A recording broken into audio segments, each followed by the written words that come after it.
সন্তানের লাজ যে বাবার কাছে কত ভারী। ইয়া রাসূলুল্লাহ, ইয়া হাবিবাল্লাহ, নবী গো,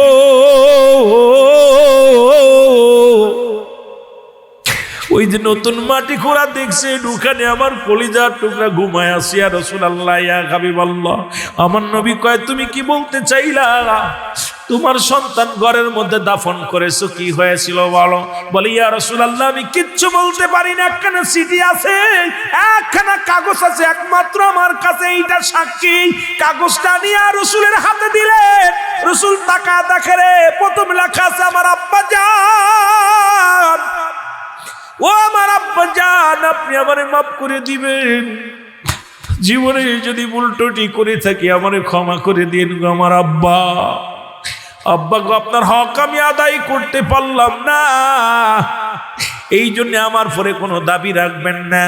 দ্বিতীয়, আমি যখন মারা যাব আমার লাশ যেন দুনিয়ার মানুষ কেউ না দেখে রে আমার আব্বা জান।